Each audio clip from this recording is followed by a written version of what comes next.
Ay, magandang gabi mga boss, mga kamping. Oy, salamat sa dumadagdag subscriber. Maski pa konti-konti mga pre. Halo-halo na naman topic natin ngayon. Oo. May Chis Escudero, may Duterte, Pakinggan natin itong press conference ni Chis Escudero. Oh, kahapon to eh. Dito na ho tayo mahaba almost an hour. Pero dito na ho tayo sa pinaka nagustuhan kong salita niya, Pakinggan, tungkol ho ito sa impeachment na naman. Oo, pakinggan na natin Parang may gusto siyang ipahiwatig dito eh. Tignan niyo kung tama yung analyzation ko doon sa gusto niya ipahiwatig pakinggan natin. Anti-NIRO yung pagbubukas, yung pag-iso ng subpoena doon sa foreign currency deposits as part of the trial. Sir, some are saying na kung inaksyonan niya noong February, sana tapos na yung impeachment, hindi na pag- Babalik na rin ko, kung inaksyon na namin, at anong itsura namin ngayon na bawal pala lahat ng ginawa namin. Paano kung nag-convict ang Senado?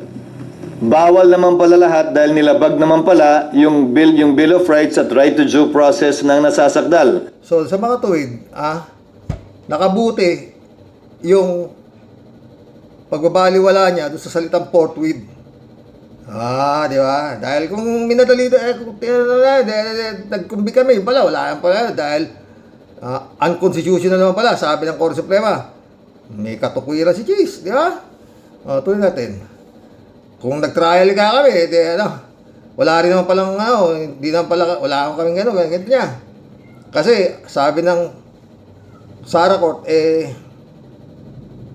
unconstitutional naman pala yung nangyari. Pakinggan natin, So babalik ta rin ko, Sally. Baka naman kaya minamadali ito noong mga panahon yun ng iba ay dahil alam nilang may problema o maaaring magka-problema, rason para madali ng kamay namin. Hindi, forthwith kasi. Kaya yun nga ang ibig sabihin ng forthwith kaagad-agad nagkaroon siya ng rason, di ba? No, mga friend? Dahil sa ginawa nitong Sara Court, tong Supreme Court, di ba? Tuloy. We exercised an abundance of care when it came to that, not wanting to violate any constitutional provision, and juxtapose that to what the House did after the Supreme Court decision. Without an abundance of care, they hurried things, and the result is what you have seen now, given the Supreme Court decision. Correct. Sa tingin ko, hindi pwedeng pula. So, yung ginawa ng Senado, tama. Dahil kung nagkapuro sila, nag-convict sila, di wala nang palang kwenta. Maski kinumbik nila si Sara Duterte, sabi ng nagdesisyon ngayon di parang lang nangyari sa amin. Hindi nang pala tama kasi unconstitutional nga. Yung naging ng Kongreso. Di ba? Yung galing din. Tuloy mo. Yung pagiging maingat ng Senado, lalo na sa nakita niyong desisyon ng Korte Suprema kung saan yung pagmamadali ang pinulaan ng Korte Suprema at sinabi ang mali at nilabag ang karapatan sa due process ng nasasakdal. Pero na-decline daw yung public na nalaman, ano ba talaga yung past? Hindi lamang impeachment ang mode of accountability para sa mga opisyal. Yan. Investigasyon ng Senado. Ito. Maganda itong rason niya na to. Ito sa parang, para sa akin huwag kami, marami pang pwede para mapanagot. Yan si Sara Duterte. Pakinggan nyo. Investigasyon ng Kongreso, kaso sa Ombudsman, lahat ito ay mga avenue para mag-exact na accountability para sa mga opisyal. Dahil, tandaan nyo sa ilalim ng saligang batas, Pangulo lamang ang immune from suit. Hindi immune from suit ang ikalawang Pangulo o iba pang impeachable officers. So, hindi nila maaaring sabihin. Pwede kayong, huwag na kami, ilabas nyo na kami sa ombudsman. Parang ganun sa ombudsman yun yan. Di ba? Pwede naman sa ombudsman marami raw pwedeng pagdaanan nitong papanagot itong si Sara Duterte, di ba? Huwag na kami, bayad na kami. Ayan, mapapahiya lang kayo, mga ganun ba? Napapahiya kami, di ba? Kasi wala pala kaming karapatan dyan dahil sabi ng Supreme Court, di ba? Tuloy. Walang ibang avenue.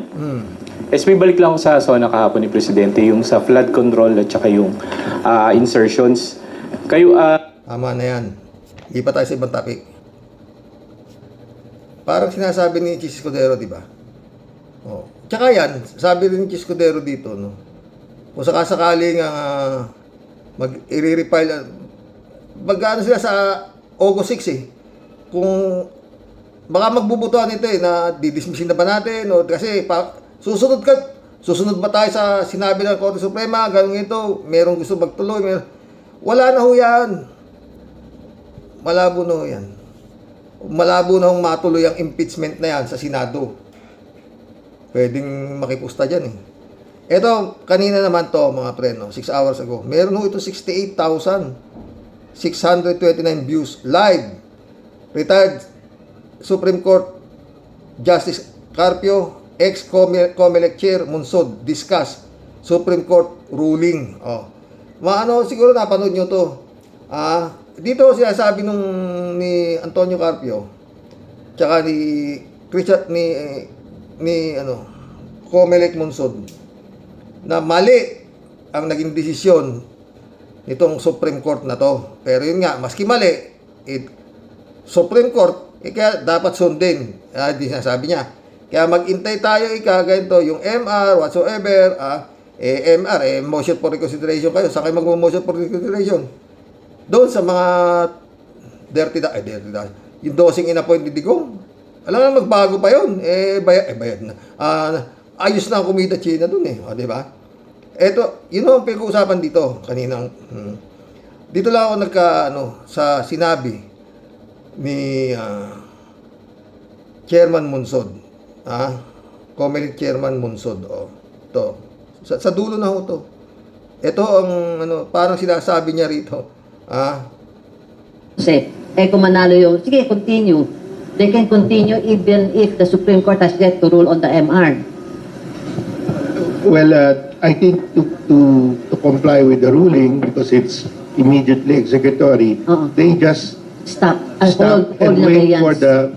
wait for the ruling on the MR. Okay. Hold in abeyance muna. Yeah, hold in abeyance muna. Okay.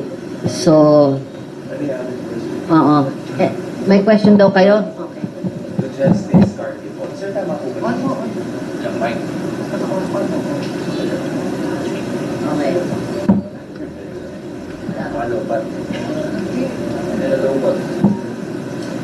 To Justice Carpio po, sir, tama po ba yung binanggit or yung narinig ko kanina na dapat ang SC magtakda po ng oral arguments dito po sa kasong ito? They have the option, and that is the recommendation of CJ Panganiban. That's also my recommendation, na magkaroon ng oral argument before they decide the motion for recall. Well, on the MR. Gandang suggestion yun. Bandang dulo na ho. Okay. Hello. Tama. Good morning po, Justice Carpio. Joel Saron po from Business Bureau.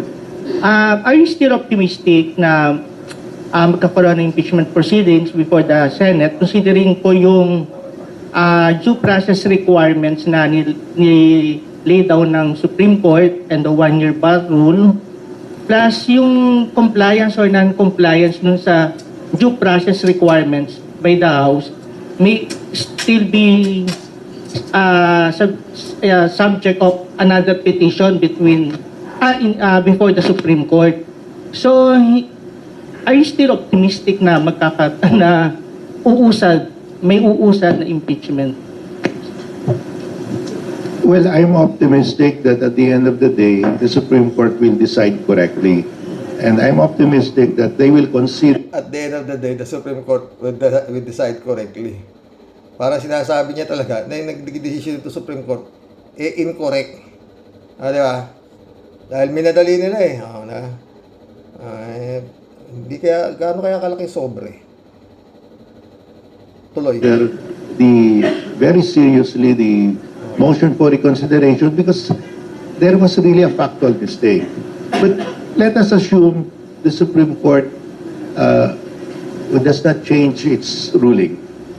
Then we just wait for February 6, because under the ruling of the Supreme Court, it can be refiled starting February 6, 2026. Ang problema nga dyan, Justice Carpio, baka sa August 6 pa lang, mapagdesisyon na itong mga sinatong na to, na, sundin na natin yun. Huwag na natin intindihin yan. O, di ba? May sinasabi na si Chis Escudero na may other alley naman hindi naman siya, wala naman siyang immunity from suit eh. Huwag na lang kami doon sa ombudsman. Wala na rin si Martires. Problema. Baka kung sino naman na ma-appoint nito si His Excellency nito no? Kagaya nangyari doon sa in-appoint niya sa PCSO ba? Oo. Yung Reyes, aso lang pala ni ayon kay Totoy. Utusan lang pala ni Atong Ang. Siyempre, tatangin niya. Hindi totoo yan. Di ba? Sa dami ng justice, sa dami ng judge, ba't ikaw ay tinuturo? Simple, di ba? Anong kasalanan mo kay Totoy para ikaw ituro na tagalakad ng mga kaso nitong si Atong Ang, di ba? Tuloy. So 6 months lang. So there will be an impeachment case really. It's just delayed nga.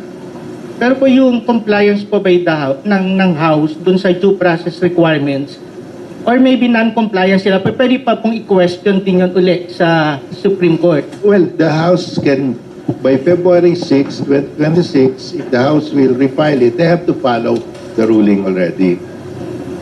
Then kapag hindi po na-follow, Pareho din. pwede akit na naman po sa Supreme Court. Yes. So the House will, because this is a direct filing, they will conduct a hearing. Sino dapat sisihin kung sakaling until February? Itong lang nito parang napakaliwanag na lumalabas dito na tangay ng mga yung Kongreso. Hindi nila alam ang kanilang ginawa. Yun lang yun, di ba? Tuloy natin.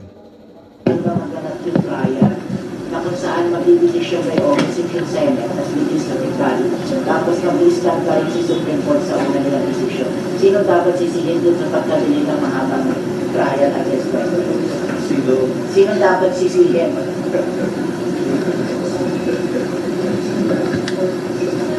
Sino sisihin? Tinatanong kung sino dapat sisihin sa pagka-delay ng filing. Sagot ni Justice Carpio. Sino nagkamali? I don't think it should be finger Yeah, pointing. I think what we should do is, andyan na yung decision na yan. We can, the House can refile February 6. Well, let's just wait for that. Kasi andyan na yan. Should the Senate also blame for not acting immediately since under the Constitution is forthwith? Yung forthwith na naman. Yung forthwith. Yun nga ang problema because there's still a case there in the Supreme Court on the forthwith. They did not deal with the... Sabi nga ni Chis Escudero, di ba? Buti na lang hindi ako nag-forthwith. Kung hindi,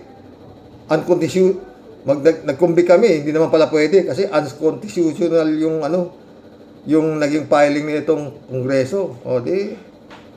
Tama lang na pinatagal ko. Di ba? Hindi ako sumunod sa forthwith. Naging forthwith. Tuloy. Hindi ba yun? No, the ruling does not discuss the forthwith there. Oo, yeah. So, that's still an open question. Ano yung meaning ng forthwith? Pero ngayon, since the Supreme Court said, once you, if there is a direct filing by at least one-third of the members of the House, Yung meaning ng forthwith ang dami ng diksyonaryo yung tinignan Isa ibig sabihin iba yung diksyonaryo ng Chis Escudero di ba? Ibang klase si Chis. Tuloy. Karoon kayo ng hearing. So yun na yun. Hindi padala agad. Pero sabi nga ni Chis, mabuti na lang, hindi ako nagsumunod sa forthwith. Kung hindi, wala rin naman pala. Nagkumbit-kumbit kami, hindi naman pala pwede. Yeah? Sa Senado. Since the impeachment process is a political process, do you still trust with the senators? Do you have the impeachment cases? Do you still trust with the senators? Yan ang problema sa impeachment, political process di ba? Kaya talagang dapat wala na yung kasuhan agad sa ombudsman, hindi na yung political process. Kagaya yan, 12 yung kay sa Supreme Court, tapos ang senador niya dyan ilan ba bumoto kay Chis Escudero? 19. O di pag nagbutuhan na naman yan, tutuloy ba natin ito? Hindi.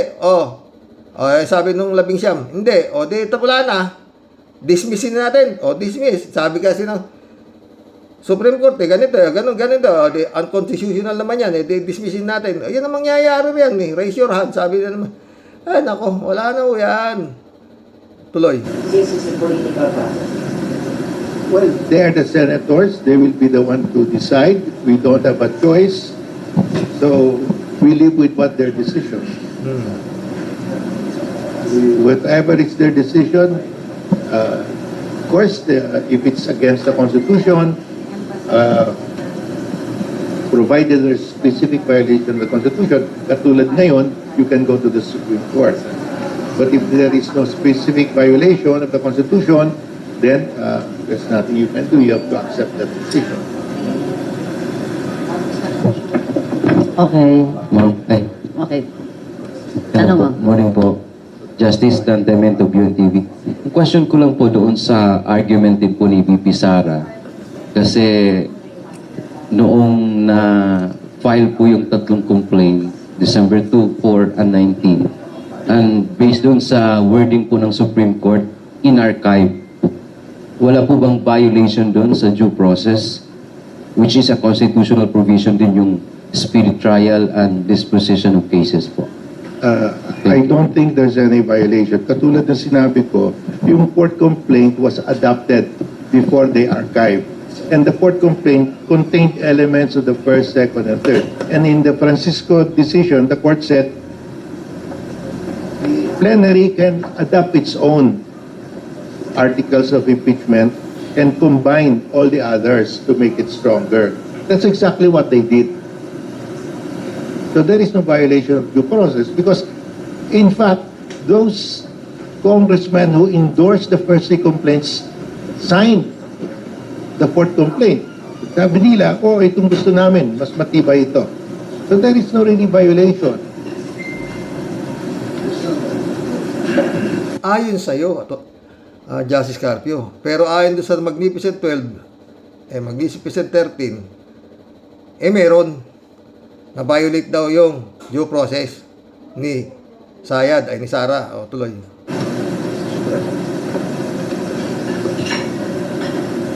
Any more question? If no more question, my last question to both gentlemen. I'm sure they will be listening and reading your opinions on this matter. And if you are to advise the present 20th Congress, what would be in a specific case in this impeachment? Chairman Monsod, let's start off with you. Following the Constitution, what would be your advice? Well, the 20th Congress can continue with the trial if there is a change in the Supreme Court decision. I think we should remind our public officials that the accountability of public officials, the accountability is not only about impeachment. Okay. As I was saying, there are options open to people, but there is also the option with respect to the senators and the congressmen. There is also the option of the people how to vote, who to vote for in the coming elections. There are many ways by which we can make our public officials accountable, and those are just some. Okay. Justice Carpio po. Parang may laman yung gusto sabihin ni Christian Monsod, no? There are many ways para mapanagot sila na pwedeng ng tao, di ba? Parang sinasabi na niya na. People power na. Para sa akin, matuloy. Well, I urge the House to file a motion for reconsideration because under this new ruling of the Supreme Court, what will happen? It will be very, very difficult to file an impeachment complaint, practically impossible because of the timeline. And it doesn't make sense to me that if it is dismissed, the one-year bar rule will apply. So I think we have to ask the Supreme Court to revisit its decision for the sake of the nation, because Commissioner Chairman Consul said, this is a provision on accountability of our highest officials. And we have seen it before that when this accountability is endangered, what did the people do? Yan, EDSA 2. Oh, So yun. we want to Di ba? Pag ano nakabitin na ikang accountability na ito we have people EDSA 2. Pag nagalit ang tao pero ba't ang tagal? Ang tagal. Dapat talaga meron na yung EDSA 3 na yan sa totoo lang. Sa ginagawa na to, garapal na talaga di ba? Tuloy. avoid any disturbances, and that's why I urge the House to file their motion for reconsideration. Thank you. Maganda. Sir. I just want to say Opo. Yan. to our public officials, don't underestimate the people. And on that note, I would like to echo Yun na mabigat. I'd like to say, the public official, don't underestimate the people. Ha? Eto si Bangag, mga boss. Ano po ako, hindi naman medyo may katotohanan yung tatay ko, may mga habilin na mga sinasabi. Pero I just want to tell you that hindi naman Ano to? Salita lang ng salita. Wala sa uwido. Mamaya, hindi naman, kagaya. Matsura, Tuloy mo. talaga natin alam kung ano mangyayari. We have a trial this September. Gusto ko para sa inyo na you should remain optimistic. Kasi hindi pwede yung patrino natin. Optimistic naman kami na talagang mayayari yung tatay mo. Tuloy. Doon, tapos tayo mahina dito. So we have to remain optimistic because for sure, to honor all the things that he did for this country is to pick ourselves up and do it harder than he did. No. All the things he did to this country. Puta, nakapatik pili po. Ngirilo, galing ng ngirilo ni Baste. Talaga. So, hindi ka, Baste. Tuloy. Kailangan push talaga tayo.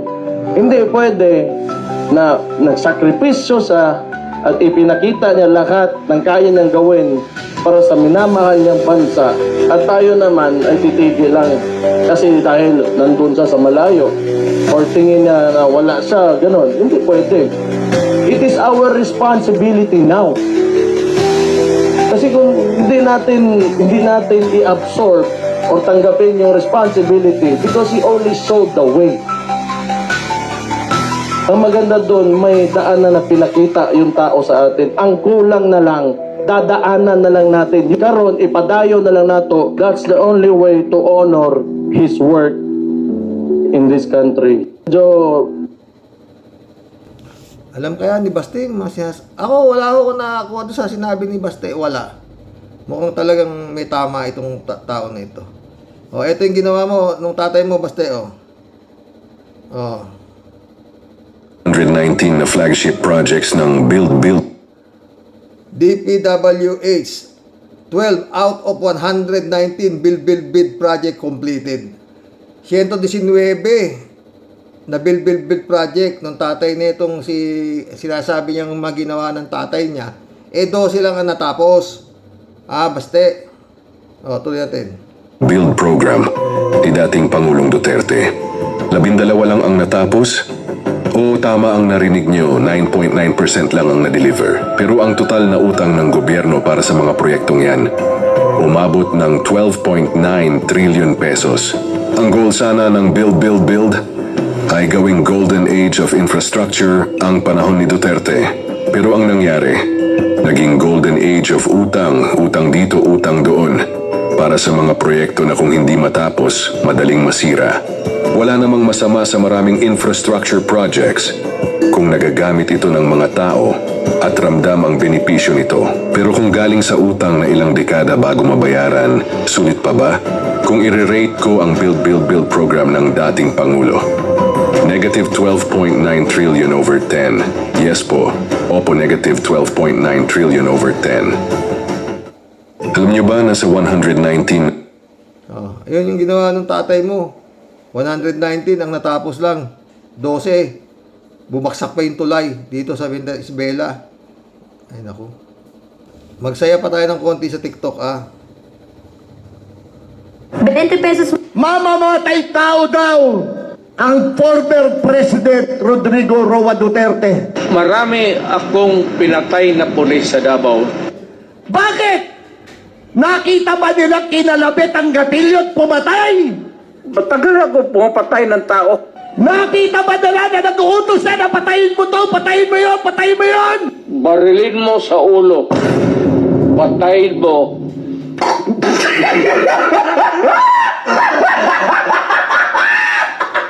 Tayo ng mga TikTok to. Ito yung lutang. Napakagaling na sagot ng future president nyo. Inday, hindi lang lustay, lutang pa. On the State of the Nation address.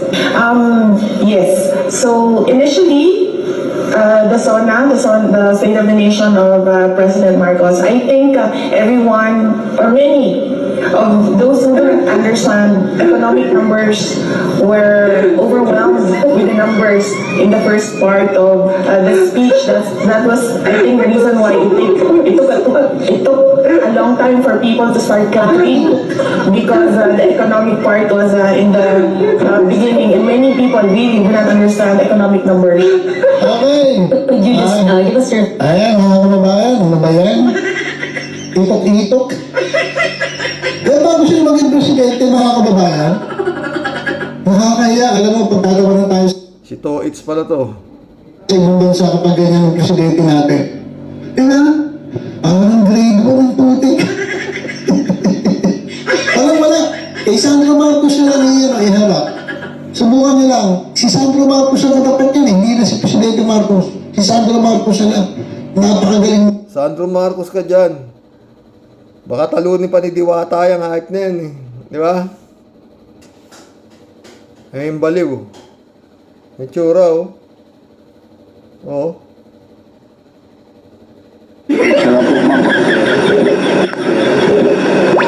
Tanong. Message na lang po, ma'am. Kung may meron kayong message sa taong bayan. Very hopeless. Ayaw, di ba? Hopeless.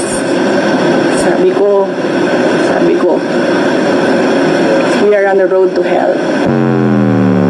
This country will go nowhere. I'm telling you.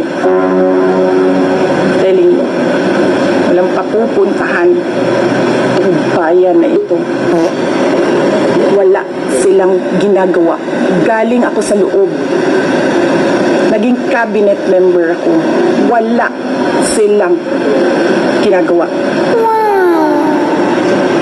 Ay, nako, putang ina. Kala mo siya, may ginawa no? Putang ina yan. Magkulam na tayo, buwisit. Para sinasabi ni Jesus Cordero, wag na yung impeachment niyo, wag na yung pagpilitan yan, di kayo lulusot yan. Marami namang pwedeng, papanagutin yan. Wala namang immunity from suit yan. Wag niya yung impeachment. Bayad na.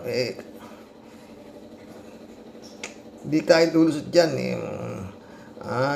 hindi namin kayang ilaglag yan sa iba na, doon na kayo sa ibang lugar, sa ombudsman kayo punta. Di ba? Kulab na tayo. Ayan, puro lahat tayo. Arnold po si Diego, shout out. Good evening Sir Rox at sa mga ka-warriors. S. Makise, shout out. Magandang gabi po Sir Rox. Grabe, dami nating mga updates. May punto si Gadon, but he deserved din na madisbar. Talagang man deserve niya madisbar. Dahil sa masasama ding salita ng mga sinabi niya. They both deserve for disbarment. Ingat po always, Sir Rox, and God bless you always. Talaga naman deserve niya talaga madisbar. Kaya si Gado, nagreklamo. Sabi na halatang halata naman itong Kwarta Sala Suprema masyadong halatang halatado. Dahil bakit nga naman tong si Sayad hindi dinidisbar samantalang ang minumura ni Sayad yung presidente pinapapatay pa nga. Dapat yan ang talagang disbar na. Tagal-tagal na pinail kong disbarment, sabi ni Gaton hindi yung ginagawa. Tapos ngayon ang bilis ng pag-aksyon ninyo dito sa pakikialam ninyo dito sa impeachment ni Sara. Diba? Ganun ibig sabihin ni Gadon. Jokiano, shoutout. Karox, wala nang pag-asa. Dasal na lang ang makatulong sa atin. Si BBM para lang si Baste, duwag. Jokiano. Grabe to. Jokiano ulit. Dapat ipakita niya kung sino ang presidente. Di pa niya tinira lahat ng senador. Justice. Puro parinig lang. Dapat diretso niya na tinira kalaban niya. Totoo. 3J show po. Di ko nga rin maubos maisip itong BBM. Pero I still believe na mayroong plano si BBM na hindi lang niya talagang pinapaalam sa madlang people. I really hope na may contingency plan siya against dito sa mga DDS. Sana, Excellency, sana yung gagawin mong ombudsman, papalit mo dyan sa appointee ni Digong. Huwag ka, siya sa atin mong mabuti. Pwede na yung Kiminares. O marami pa dyan pwede na pwedeng ilagay sa ombudsman. Di ba pwedeng ilagay si Justice Carpio sa ombudsman? Ha? K54254, shout out Hello Tyrox. Tama naman si Gadon. Kung siya nga naman na-disbar sa mga simpleng pero rock na mga banat, paano naman nga si Pusit? Nagbanta na masama. Presidente, First Lady, Speaker, Romualdez, anong ganun-ganun na lang? Ito naman kasing Supreme Crooks. Supreme Crooks na. Masyadong nagpapahalata. Ano ba yan? Bayad utang na loob dahil si Digong ang nag-appoint sa karamihan sa kanila. Magkano, ano ba talaga dapat ipakita sa apila para makumbinsi sila na ang taong bayan gustong-gusto na matuloy ang impeachment trial na yan.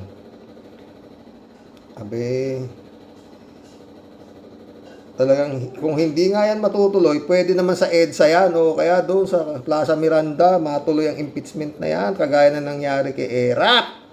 Sinasabi na nga ni Christian Monsod, don't underestimate the people. May sabi naman ni Justice Carpio, baka maging EDSA 2 o magkaroon ng dating nagkaroon ng EDSA 2 dahil nagalit ang tao. Parang ganun tao naman. Ni Brado Ludovico, blessed morning Karox and to all warriors watching from Edmonton, Alberta, Canada. God bless po, stay safe and healthy. Correct, kasuhan mo sir. Kasi amazing yung mga Dutai family, di ba?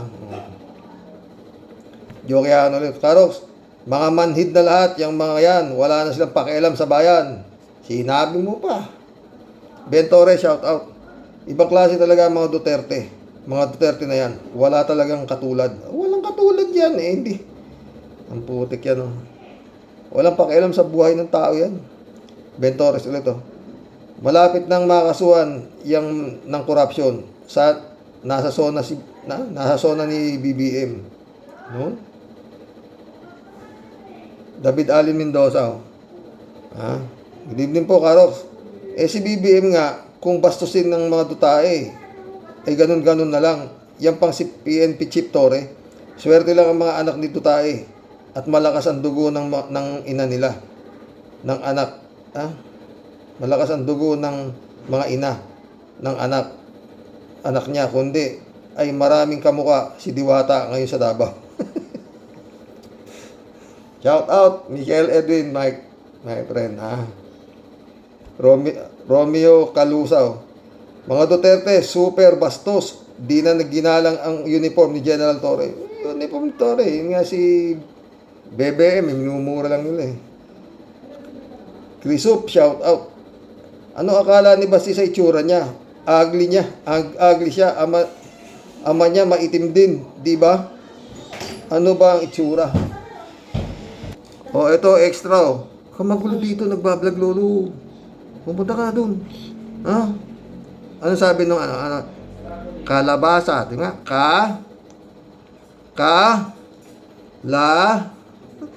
Ayaw pa magsalita, 2 taong kalahati. Tulo ko tayo na to eh. Oh, sama ka lolo. Ito ka, bablog ang lolo. Maligo ka na dun, sige.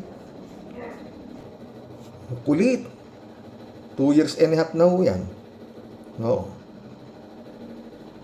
Erlinda Aquino. Kuya, si Bato hindi siya winawalang yan ng mga dutae. Kasi halos nagpapaalipin si Bato sa kanila. Totoo yan, Linda Aquino. Walang imbe, isa sutsut lang ni dutae, nagkakanta. Bato! Mag-file ka ng pagka-presidente. Takbo! Nung filing of candidacy noon, takbo! File si Gago. O, daming babatikos. O, kaya niya raw, graduate naman daw siya. Mamaya sabi ko, mag-ano ka withdraw. Bongo! File ka presidente, ako vice. Ako vice president. Ganun na nangyari, di ba? Ay naku, ayun. Romeo Calusa. Total unfair ang SC. Halos kita ng evidence. People power na to. Yun na nga eh. Hindi ba sinasabi na nila Justice Carpio, di ba? Mary Chat, shout out. Duterte can do it. Their money speaks. Only their trillions from the Filipinos. Baste, mukha kang sangkalan. Lapad ng mukha mo, animal. May itulan ni Mary Chat. Tayo. O nga, mukha sangkalan, ano? Chupista Bunao. Good evening po, kuya, at sa mga ka-warriors. Ay, ayoko na munang mag-comment sa mga walang pakialam sa mamayan na mga pakialam lang nila ay ang mga bulsa nila at mga sariling interest nila. Juan de la Cruz, tanging Diyos na lang ang pag-asa natin, mga ka-warriors. Totoo, wala na iba. Glenn Adjo, shout out. Bulok ang SC, kampi sa mali. Ano yun, kung kakampi kami sa mali, dabag na eh. Ba? Elizabeth Scare, shout out. Good evening, Sir Rox. Ibang klase talaga ang pamilya Dutae. Mula sa ama at anak, siguro baka sa apo din. Oy, siyempre kompleto yan. Ganyan sila kabastos. At ubod-ubod ng yabang. Ubod-ubod ng yayabang nila. Kasi nga, may mga death squad silang hawak, diba? Kaya malakas ang loob nila. Above the law sila sa atin. Kaya buong taga Davao, sobrang takot sa kanila. At isipin nyo naman, kahit si BBM, sobrang takot din sa kanya. Ay, nako. Patrick Gomez, shout out. Mga Duterte, ang tunay na mga bangag. Totoo. Elizabeth Iscari ulit, At ito naman desisyon ng Korte Suprema. Halatang halata namang pro-Duterte mga ito. Siyempre, kaya sila nandyan. Si Duterte ang naglagay dyan sa kanila. Hindi sila Diyos para manghusga dyan sa makialam sa impeachment. At ang power na yan, Senado at Kongreso lang ang magdidesisyon dyan. Ay, nako, kawawang Pinoy. Wala na tayong matatakbuhang hustisya. Totoo. Kasi nga, para sila sa Duterte lang at di para sa bayan. Kakahiya sila. Money talks lang yan, di ba, Sir Rox? Sinabi pa, Elizabeth. Mundo Cheng, Hindi naman kayo mga tanga, mga taong bayan. Wag nang maniniwala pa sa rating, mga rating at mga fake na bayaran ng mga Duterte. Na-survey ko no lahat ng mga rating at mga ratings ng mga baliw ay tunay na lubog at panis. Teresita Guzman, shout out. Adoracion Di Maranan, shout out. Sabi Mundo Cheng, lahat ng hinahawakan ni Rimulya na kaso ay walang mapupuntahan na maayos. Wag nang magtiwala pa. Bantag wala nang nangyari. Sa Bungero, Best Actor Atong Ang, Leading Lady Gretchen Barreto, lumalabo dahil sa bango ng pera. Atay. Kalat Tibaya, shout out my friend. Jan Dimango, shout out.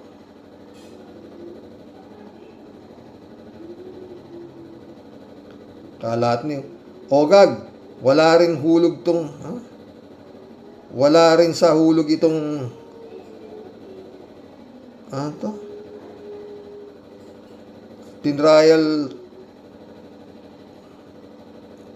trial court ba? Ito. Isa rin naogag at puro lang walwal ang trial na ungas na to.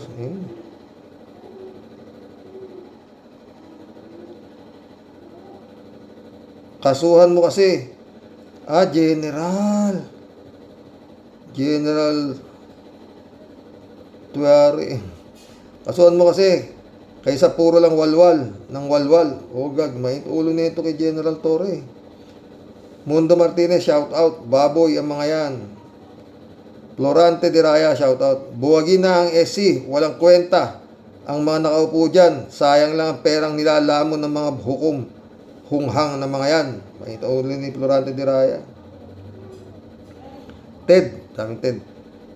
Dahil alam ni Duterte Pitbull ang SC, nababatikusin sila ng taong bayan at pwede din silang ma-impeach. Si SC Justice Leonin ay isinama sa pagbabasura ng impeachment ang salitang hindi na daw pwedeng ma-impeach ang SC dahil napagkaisahan nila ang desisyon sa pagbabasura sa impeachment ni Sara.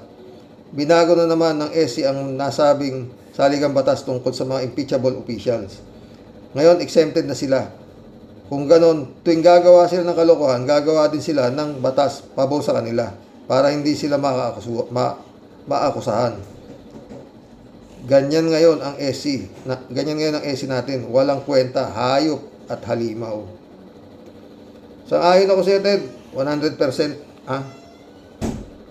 Ted ulit, Hindi niya hawak ang Senado. Di rin niya hawak ang Kongreso. Di niya hawak ang SC. Anong hawak niya? Tete mo. Likot Ted ka. JXS Kus, shout out. Kasuhan lahat ng SC. Mga gago sila. Mainit ang JXS Kus.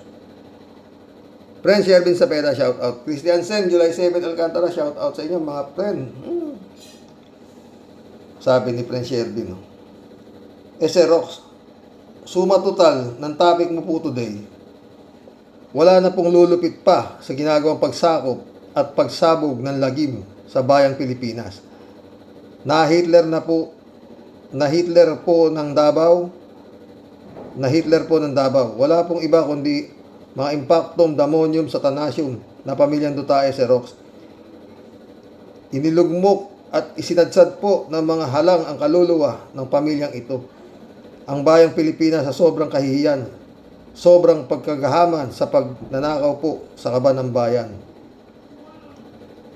At talaga pong sinaid at wala pong itinira. Wala po silang pakialam, Rox. Sanay na po sila sa pagiging baliktaran ng sikmura at kakapalan ng mga pagmumuka. May ulo ni Tia Deli.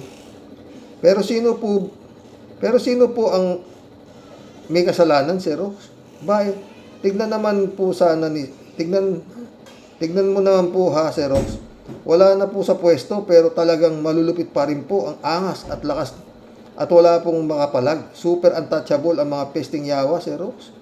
Mga proud na proud at ubod ng yayabang pa.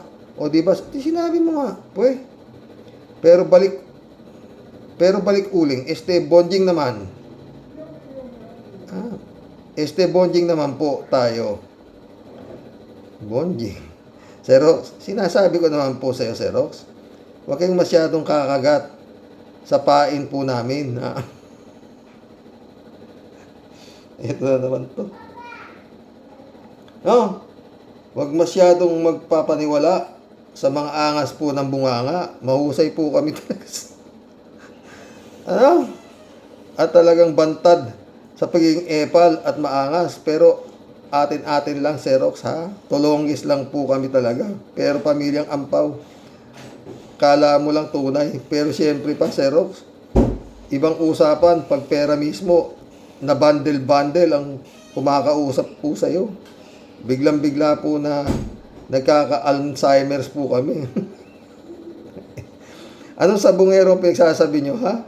Huwag kami, merong ibang tatrabaho dyan. Intay-intay lang kayo. Pag si Mr. Ang naglahong parang bula, alam na di, Rox. Tawa ng tawa, emoji ni Tia Deli, patay tayo. nalibing na naman sa limot na parang si Bantag lang. Ibig sabihin lang, Xerox, kami po talaga ay tigasin ng Cavite. Mahangin po kami talaga. Pero puro pulpul at bulok na mga timawa, mga leche, manong si ayos kayo, hoy. Pati kami nadadamay sa pagiging garapal at pagkaswapang ninyo. Mga pinutukan kayo ng lintik, mga buwisit, kina. Ay, nako, Tia Deli ka. Ay. Ewan. Mary Lebron, shout out, Good morning, Xerox, no escaping ads. Time will come for the Duterte to reap what they sow. Hindi pa ngayon dahil buhay ay parang gulong. Totoo yan. Pero dapat nasa ilalim na, marami talagang perang pangkalang no? Hindi mapunta-punta sa ilalim ng mga demonyo Sumagot si 3J Siopo. I've been saying that, hindi naman laging Pasko sa kanila, ika nga, Pasko baka mo. 3J Siopo ka. Malapit na yung Pasko. Sino kaya mga ngaroling kay Digong sa ICC? Natawa ko kay Sangkay. Sabi ni Sara Duterte, tatapi ko sana yun, bangag na bangag, Sara Duterte. Ano ang ibig sabihin ng ICC? Sumagot naman yung mga tangang nanonood sa dahig. Dahig ba yun o sa South Korea? Sabi ni Sara Duterte. Anong ibig sabihin ng ICC? Crimes against humanity. Sabi na putay na yung pala. International Criminal Court. Talagang wala naman. Ganda magaling si Sangkay. Oo. Yun ang mga nakakita niya kanina Kung ano lang, talagang wala sa sarili na. Pare-pareho lahat. Tada sila, puro may sira. No?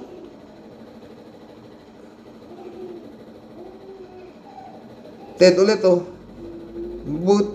mabuti pa si General Torre. Kahit na pinaglimusan ng 20 million pesos, ay maraming matutulungan ng mga taong nasalanta ng baha. Kumpara sa ibang mga politiko nakaupo, imbis na makatulong sa mga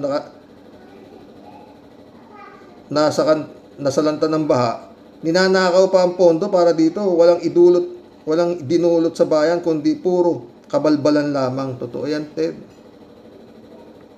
Ay, paano? Tignan nyo nga ang nangyayari, yung pagnanakaw, pinagtanggol ng Senado, sinugunda ng Korte Suprema. Presto! Doon na kayo sa ombudsman, sabi ni Chisis. Tagitan yun. Buisit.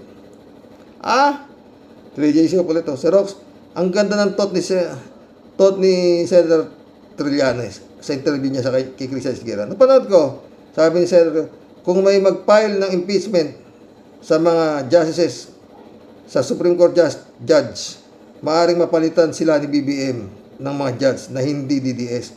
Pakinggan mo yung interview. Napakinggan ko. Tama nga naman, pagkakataon na ito ni BBM na alisin sa pwesto ang mga DDS kasi nga naman yung desisyon ng SC non-factual as they say. Ang problema, papayal ng impeachment. I-impeach ng Senado, ng Kongreso. Pagdating naman sa Senado, di-dribble ni Chis Escudero. Tangin na dyan. Hindi pwede. Dapat talaga yan. Taong bayan ang gumalaw, gaya na sinabi ni Christian Monsod. Don't estimate the power of the people. Kasi tayo talagang huling magdidesisyon dyan sa mga public servant na yan. Walang iba. Tangina naman. 3J Siopo ulit. Xerox, wala rin akong tiwala dyan kay Gadon.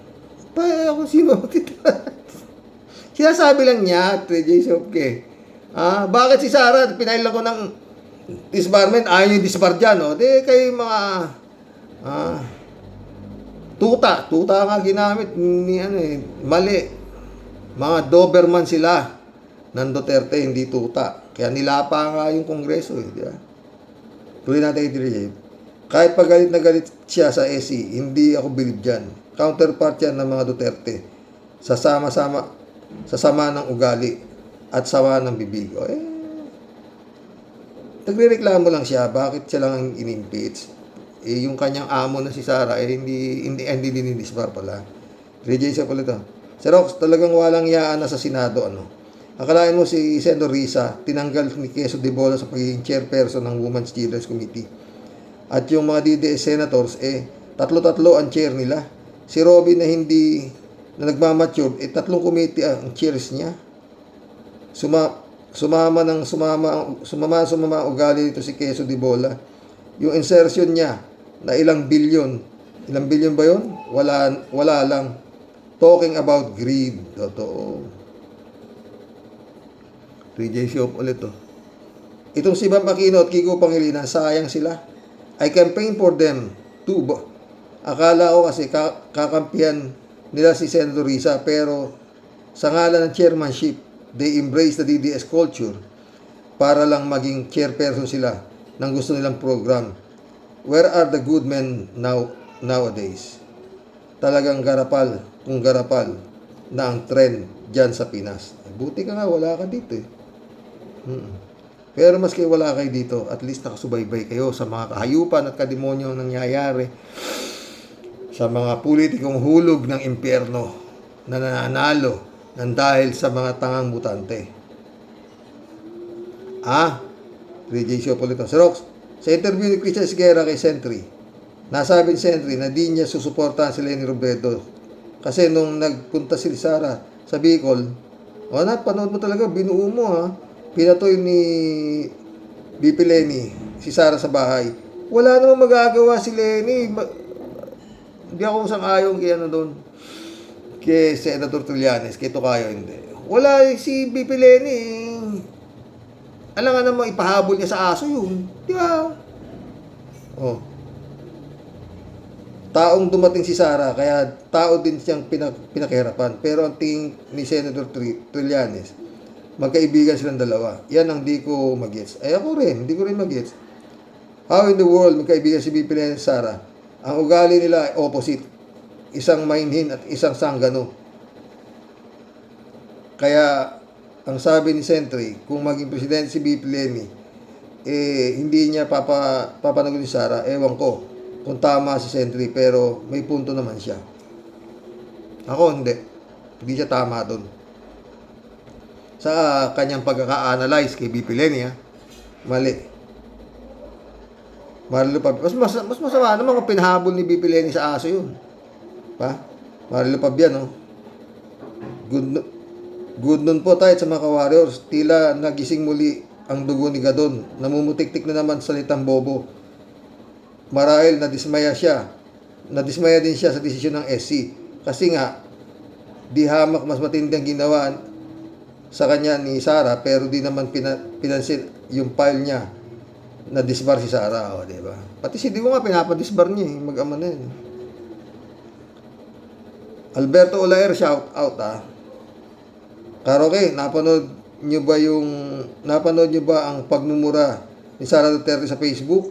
Ang sabi niya, sa mga putang ina niyo ng mga social media, dapat si Sara Duterte dalhin. Dapat Sara Duterte dalhin sa mental hospital sa Mandaluyong City. Ang sabi ni YouTuber Kent Garcia. Ano kayang pangalan ng ipalit sa bansa natin? Bansang mga putang ina nyo, mga Duterte, tamaan sana kayo ng mga Duterte ng bagyo.